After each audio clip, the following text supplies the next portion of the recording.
Hello, I am back again. I'm sorry, I'm competing with the AC, so hopefully the noise isn't too bad, but it's way too muggy for me to turn it off. So this morning I continued on checking the bookstores surrounding Dayton, Dayton adjacent. Uh, Thanks to Nick for pointing me in the right direction. The first place I visited was in Tipp City, Tipp City, Ohio, at Browse Awhile Books, and this was a fantastic. They had a huge collection of genre fiction. Um, I didn't get a whole lot from there. Some of the prices on some of the stuff was a little bit more, but I can't really complain about that because a lot of their science fiction was in mint, like brand new condition. But that's not something I really care about, so I wasn't willing to pay the extra, you know, $20 or $30 for a mint condition book. But I did find a lot of stuff that was reasonable there as well. That was between the $3 to $6 range, and then a few hardbacks I paid $10 for. But the first one, and this one actually is in really good condition. This is C.M. Kornbluth, The Explorers, and it is one that I did not have, and that is was in fantastic condition. And then Now Then by John Brunner. I saw this on somebody else's channel. It might have been Jake. I don't remember, but somebody else had this. But and it gets confusing because I watch so many other people's videos. I'll see a book in the store and I'm like, do I already own that or did I just see it on somebody else's? But luckily, I have a database and it says that I did not have that one.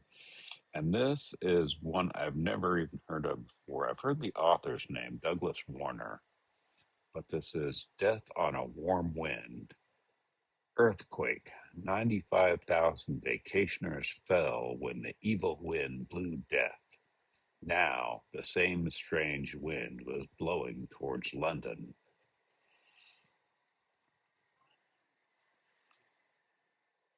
And Isidore Haybloom, don't know if I'm saying that right, The Return.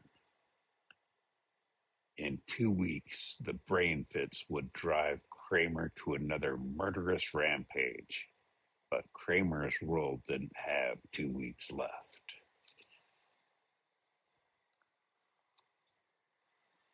Oh, and the second Avon fantasy reader. I have one or two of these, I think, but I did not have this one. This one was only, you can see the sticker still on there, it was only $3. But Robert Bloch, Donald Wandry, Robert E. Howard, C.L. Moore, Sax Rohmer, and more.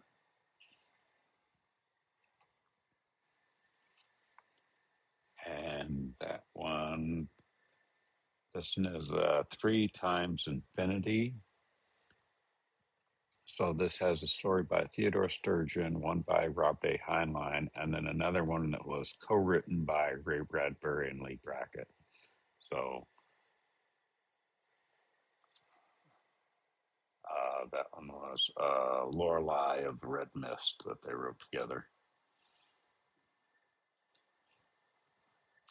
And the hardbacks that I got there, so two of the hardbacks I feel like justified because they were on lists. I collect the new Tom Swift adventures, Tom Swift Jr., and I have quite a few. They had quite a few down there. They had a basement level where they had just looked like a regular basement, just lined with racks of books.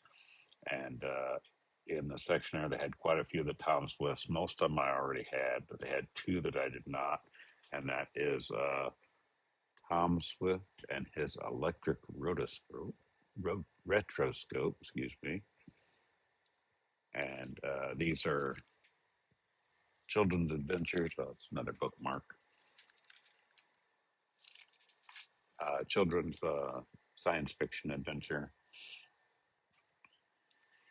And then also they had Tom Swift on the Phantom Satellite.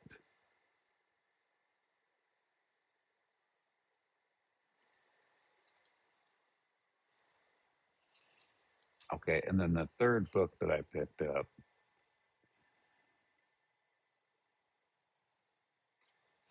I collect TV tie-ins. It's ridiculous that I would pay $10 for this, but it's a hardcover of the Beverly Hillbillies, the saga of Wildcat Creek.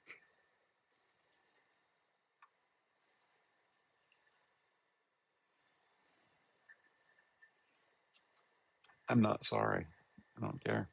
And so I was getting ready to leave. Now, the other problem is that the sci-fi section was huge, but it's in a back room that is not air conditioned. So I tried to get through there as fast as I could because I thought I was going to pass out. But that's why I initially went down to the basement just so I'd get cooler. But then they had a whole load of stuff down there. But then on my way out, the staff there is very friendly, and also let me know that they had some other TV tie-in and mapbacks up front. So I did find some mapbacks that were pretty reasonably priced. So this is The Death of a Worldly Woman by A.B. Cunningham. Um, it has marker on there, but I think I can get most of that off, or at least get it faded to where it won't be nearly as noticeable. I've had usually fairly good luck with that. Uh, Lighter fluid does wonders. Um, and then I found some more Michael Shane mysteries. This is Michael Shane in Kentucky with a Taste for Violence by Brett Halliday. And these ones are all mapbacks. Another Brett Halliday, Michael Shane mystery. Murder Wears a Mummer's Mask. Hopefully this isn't one that I just got. No, I don't think that was this one. I can't keep track of which Brett Halliday is, but no, that was a different one that had Mummer in the title, but it wasn't a Brett Halliday. And then this is Murder Is My Business.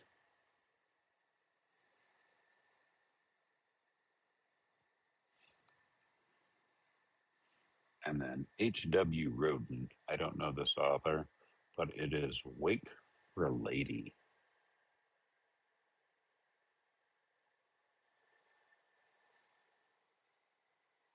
The town in which Ames and Knight probe murder. Wait for a Lady. And Kelly Ruse, Sailor Take Warning.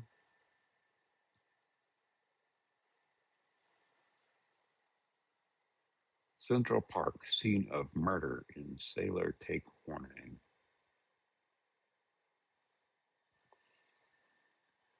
And yes, I have sustained a book buying wound. People don't understand the dangers that we go through. This is Curtains for the Editor by Thomas Polsky. City Room at the Citizen Scene. City Room at the Citizen Scene of Murder in Curtains for the Editor. That's a hard font to read.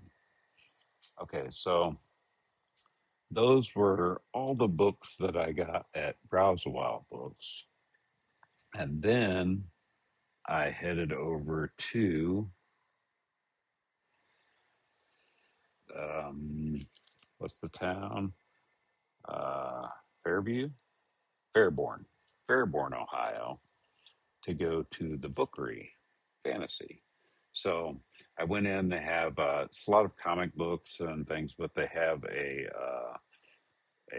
they had a one box of pulp magazines there, and then they have a wall filled with vintage paperbacks. So before I get started on the paperbacks, while I was looking at the paperbacks, this Hispanic woman walks in, and I can hear the conversation between her and the clerk, the checkout clerk at the desk. And she's looking at the store, and she's going, "Oh, you guys don't sell books here?"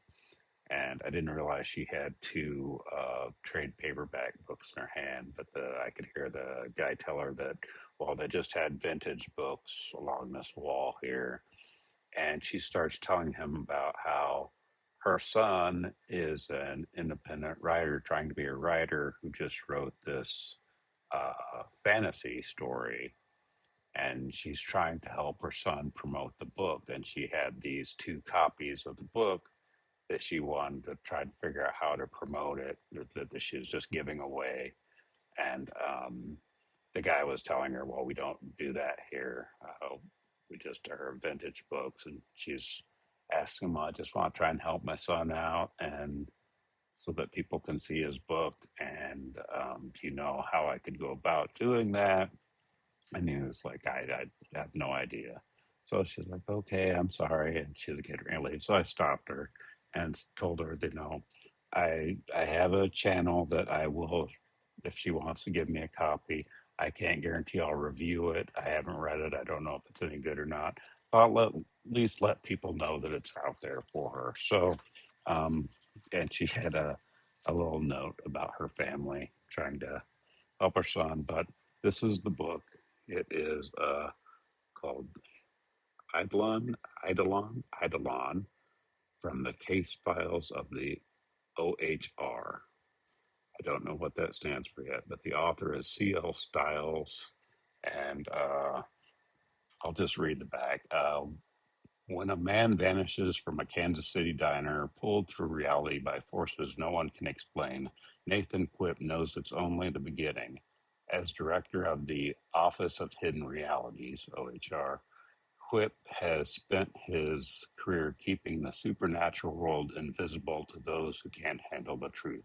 But somewhere in the but something is moving even deeper beneath the surface. Ley lines are surging, cross-realm incursions are rising, and a near-divine source whispers the need to find the missing man, the Eidolon.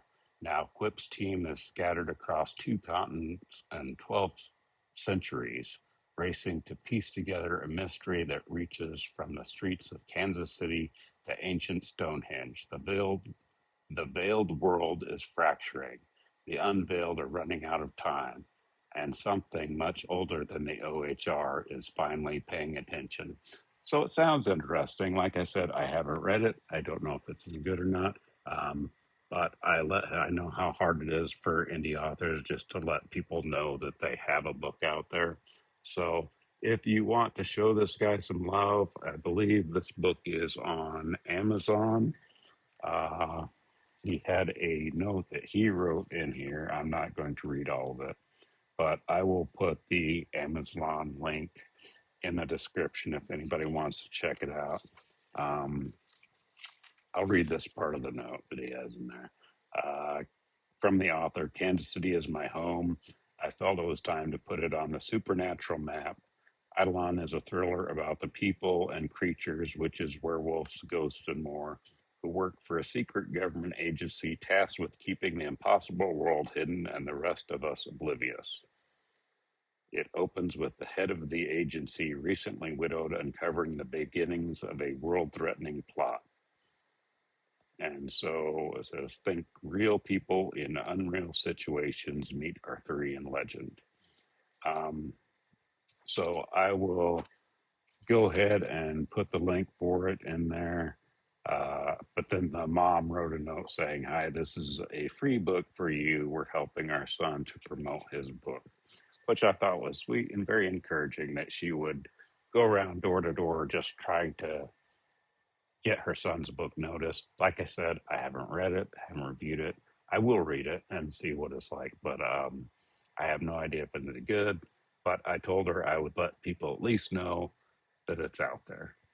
So back to the vintage books that I found at the Bookery. I think Jake just got this one too.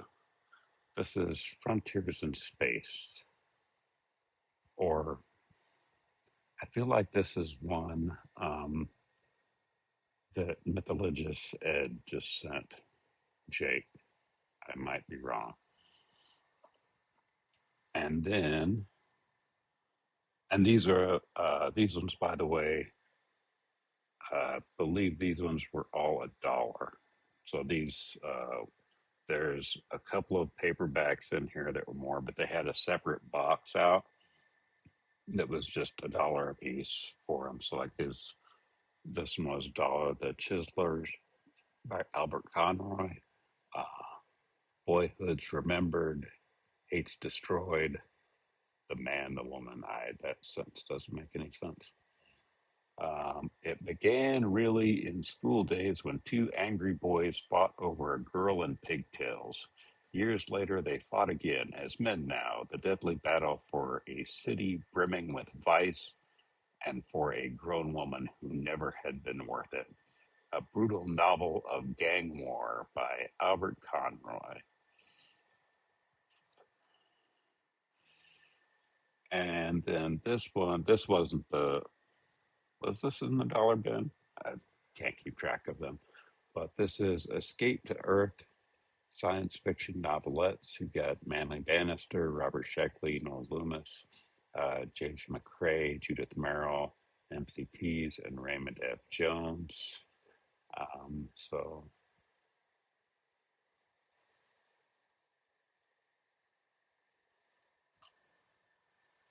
and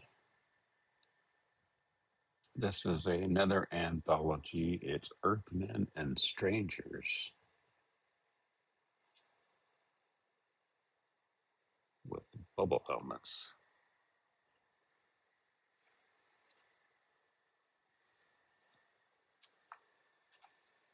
And another anthology, Outer Space Stories from Pocketbooks. Um, Not sure who's in this one. We have, I recognize one name in here, Charles Coombs. There's Lee Priestley, Clinton Pearl, A.M. Leitner. That sounds familiar. Fred Goman, Captain Burr Layson, Reth Harmon, and Clinton Pearl. Clinton Pearl's got two of them in there. So I am unfamiliar with any of these, which makes me excited. Okay, I have the collected short stories of Frederick Brown, but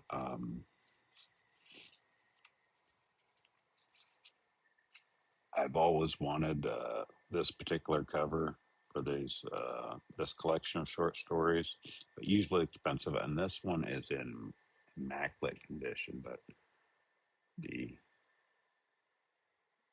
probably get me in trouble with that picture, but it is a creepy, creepy naked lady. And then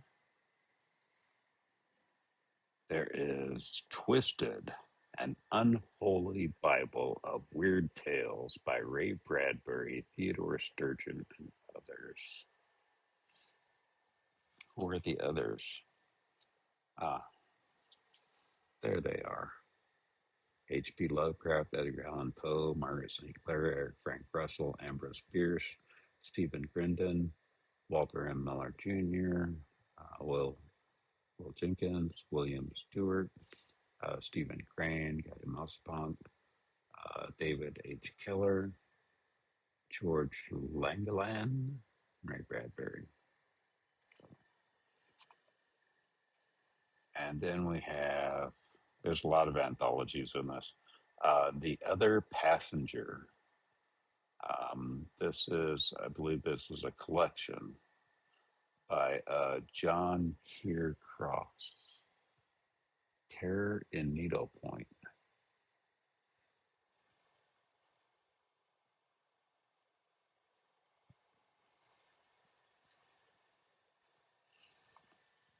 And then, of course, I also found some mapbacks.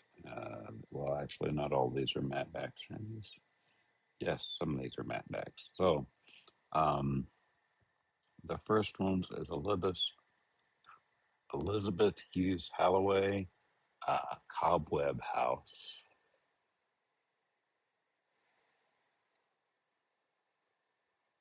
Captain Jasper Yancey's home, scene of murder, Cobweb House.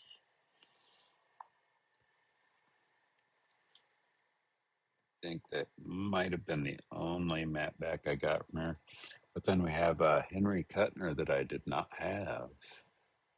Uh, Destination Infinity. A race of mutants stood between man and the stars.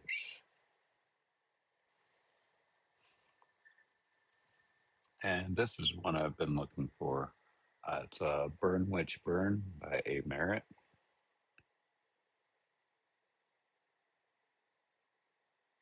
Uh, You'll find here a collection of horrors that really horrify.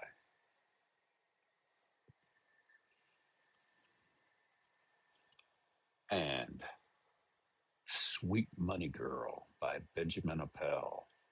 She was one girl in a world of girls, and she fought them for men and money.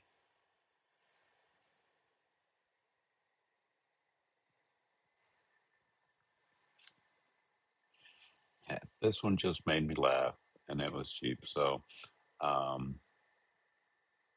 the grass is always greener. They switched bodies, jobs, and the grass is always greener by George Malcolm Smith.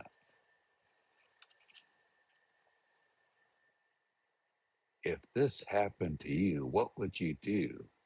Just supposing you woke up with a hangover, looked into the mirror, and saw a person you never laid eyes upon before.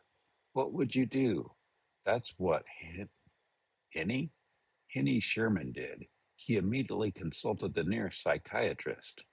If the psychiatrist thinks you're nuts and tries to lock you, I guess that's what would you do if the psychiatrist thinks you're nuts and tries to lock you up? Where would you go? That's what Henry did. That's what Henry did. Took the first exit. But if you found out whose body you had and learned that somebody else had become you, what would you do? That's right. What Henny Sherman and Baxter Oldershaw did, they traded their jobs and homes and wives. They need somebody to copy edit the blurb. Oh, this one I was insanely excited for, and that is a Charles Beaumont Yonder short stories.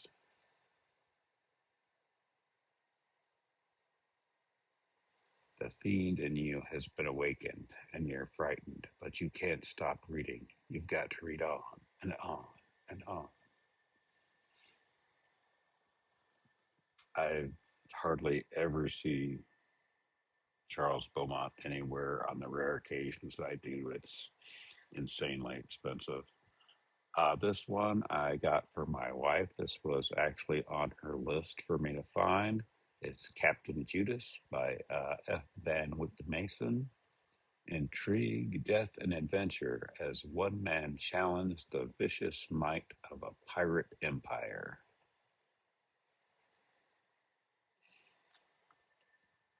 And then this one, I believe the author was on her list, but she didn't know about this particular book. This is Donald Barchitsey, Marooned, Captive Maiden for the Man Who Dared Take Her.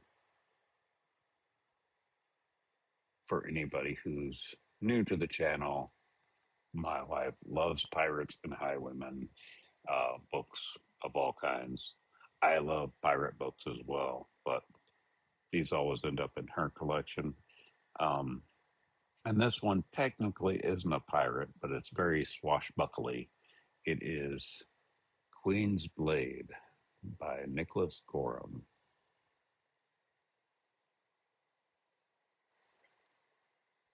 rousing historical novel.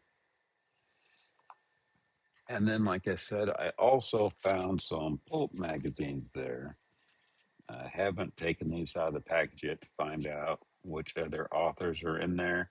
Oh, actually, this person, they did write. That's right. Nick said that they write who's on there in the back. So that's fantastic. So this is from October 1950, Thrilling Wonder Stories. It has John D. McDonald, uh, Eric Frank Russell, I'm assuming, Merwin, and Williams, says the last name. And then from 1947, another Thrilling Wonders. Try and get the glare off there. I didn't want to take them out of their plastic while I'm traveling cross country and have them in boxes. Will be easier to do that when I'm at home. I know that some of these are like these are $5 pulp, so I'm guessing that they're probably going to fall apart a bit and when I take them out. So, but they will come out of their packages when I get home, and they will get read, and probably do a flip through review as I'm reading them. It's another $5 one, Atomic Station by Frank Belknap Long. Also has Edmund Hamilton, Murray Leinster.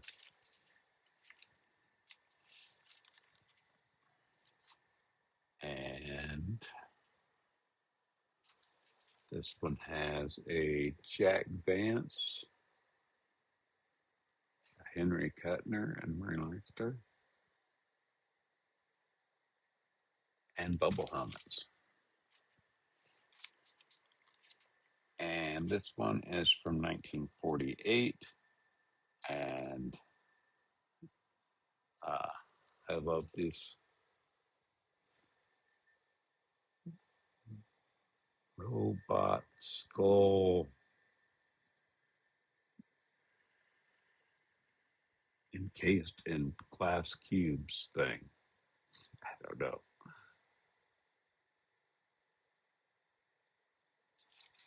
Okay. So that was the Bookery. And then I moved on to Dark Star Books, books and comics in Yellow Springs, Ohio. This was another amazing store. Um, I picked up food stuff. So, first is another anthology. This is Swordsman in the Sky, edited by Walheim. Great stories of interplanetary adventure.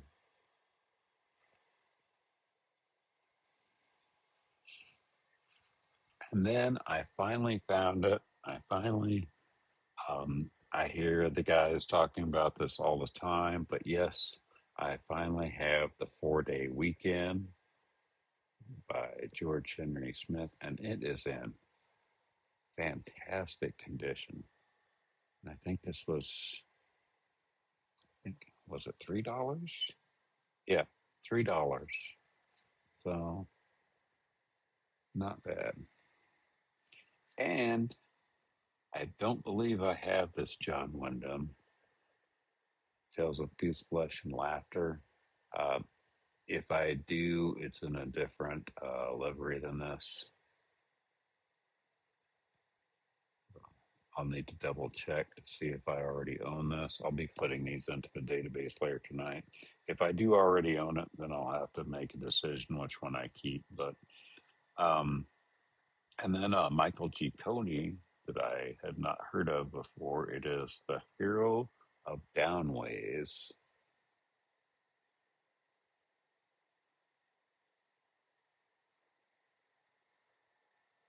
In Downways, world of two suns beneath the surface of the earth, the people waited in mortal fear for the dagger tooth, a killer more dread, and I cannot talk tonight. A killer more dreaded even than the hideous Oddlies, the outcasts of the darker tunnels. They also waited for the return of the hero whom legend claimed would slay the dagger tooth. John A. was trained to be the second hero. Cheryl, with her superhuman intelligence, had taught him what he should do, but he knew that the task might well be beyond his mortal powers, and the legend had said that when the dagger tooth was slain, the hero must die too.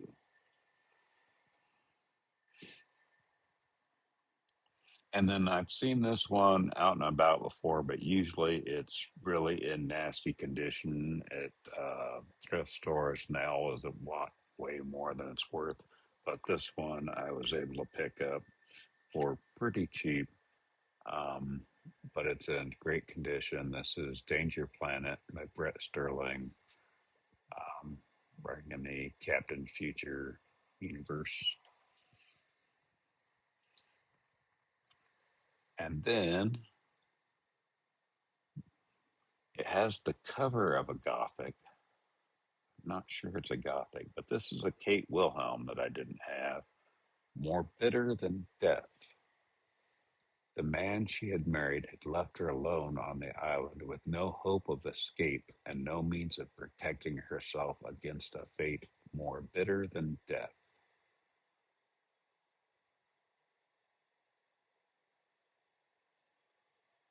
We read the back here. 7 people stood at the open grave of Janie Halstead, the beautiful and cruel Janie who had once been the center of their island world and the focal point of their hatred. Only one of them had wielded the murder weapon, but each of them had taken part in her death. An eighth, an innocent person, also stood at the grave, a young bride whose resemblance to Janie had startled them all. But in the murderer's twisted mind, he knew this was no stranger, but Janie returning to torment him anew. Janie, whom he hadn't killed at all. Janie, who would have to die again. That sounds awesome. Okay, this next one, I already own this one, but I actually picked it up for Brian, and I don't think it needs an explanation. But it's science fiction and nurses. This is the adventures of Tara Tarkington. She's out to heal the universe and steal your heart. Unless you already have this, Brian. But um, if not, we will find another home for it. But okay, then I have one book in the Classics of Science Fiction series that was put out by Hyperion. That one is the Stanley G. Weinbaum, Martian Odyssey, and Other Tales uh, uh, that collects all of Stanley G. Weinbaum's works into one of these. They look like this. They all have this look to them. Um, but they had a whole bunch of others from this series by people that I hadn't heard of or people that I just vaguely knew the name of but didn't know much about. So this one is The Messiah of the Cylinder by Victor Rousseau. Um, so these are stories in the science fiction fantasy vein that that were written pre-Golden Age. So, for example, this one was published in 1917 and hadn't been reprinted since then until here. It depicts the brilliantly ingenious anti-utopia anticipating Eugene Zamyatin's We and George Orwell's 1984. Like the latter, it even examines changes in language and in slang. It may be since the book appeared in a British edition as The Apostle of the Cylinder that Orwell had read it. The sociological implications are cognate. Here is a socialist tyranny of the future shown in glaring clarity with its reason for being, its regulations, its terminology, yet this is no mere tract. In the psychological motivation of its characters, the novel achieves memorable poignancy despite the seriousness of the message. The narrative pace is swift, for Russell had learned his trade well in writing for popular magazines. And then this one is Life Everlasting and Other Tales of Science, Fantasy, and Horror by David H. Heller. Um, David Keller, sorry, David H. Keller. Man, I can't talk.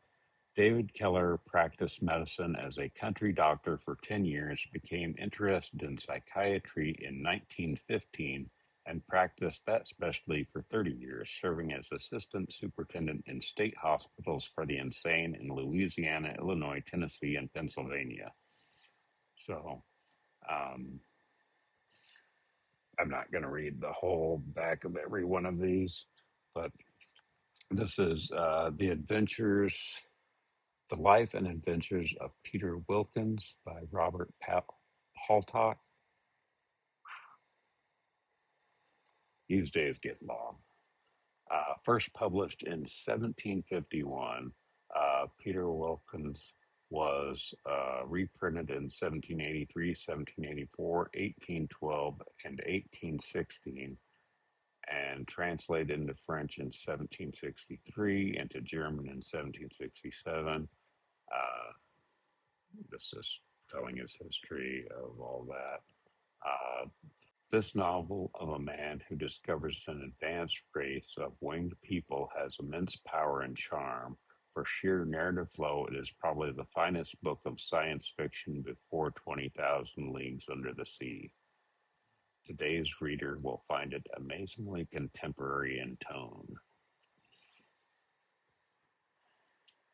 And this chonker is Journey to Mars by Gustavus W. Pope.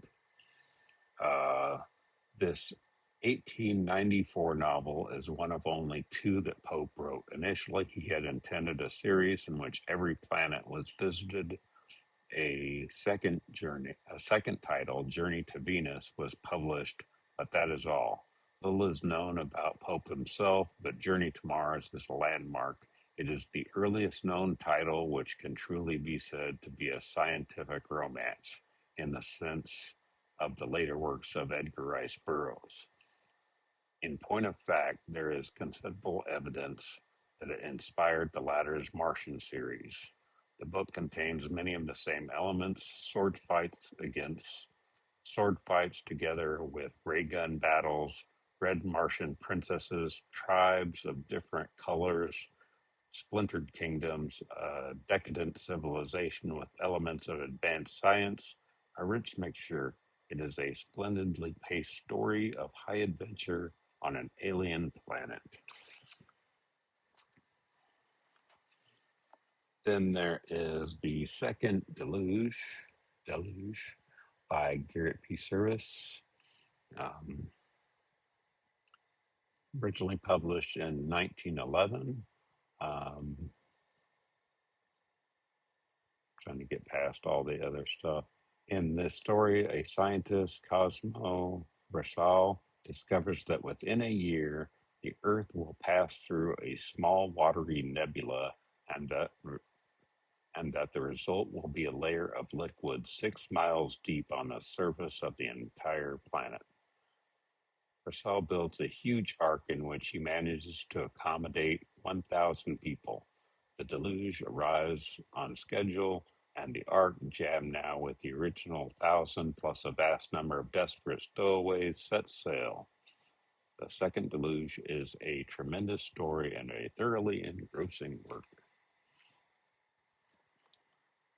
Then, Caxton's Book by W.H. Rhodes. So,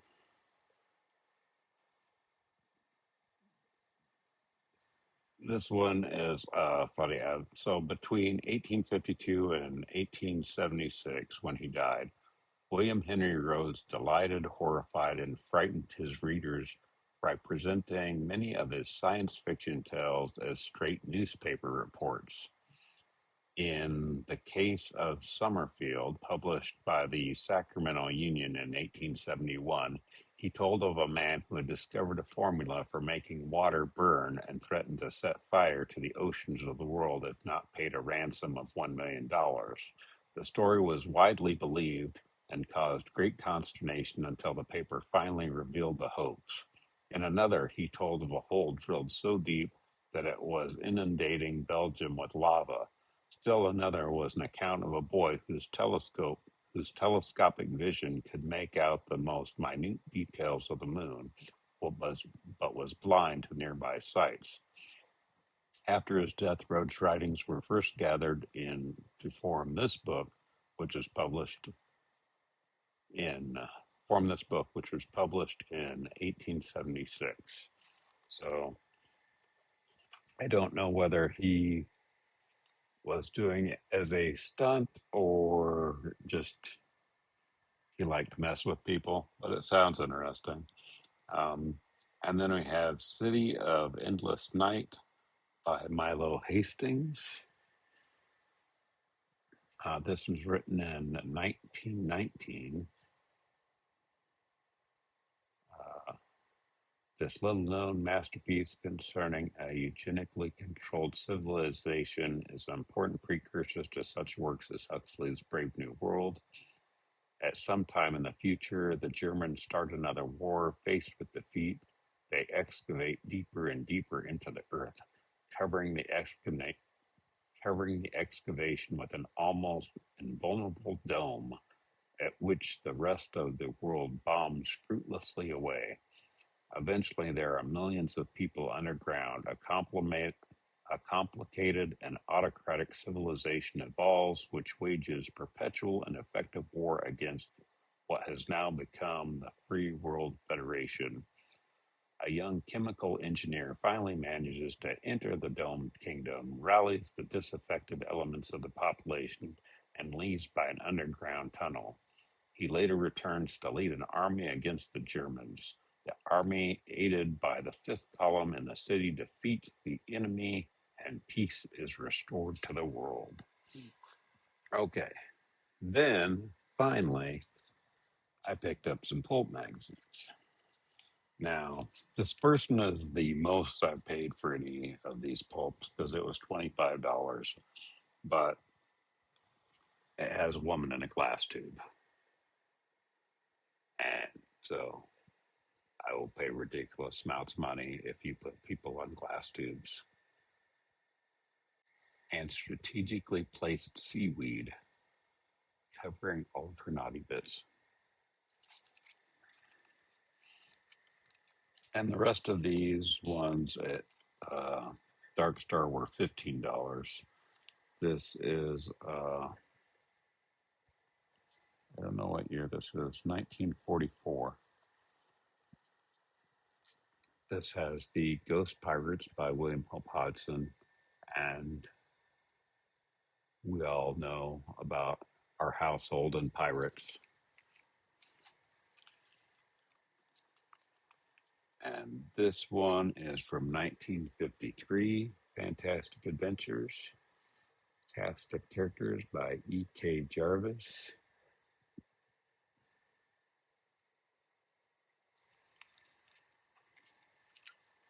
And then An Amazing Stories from 1948.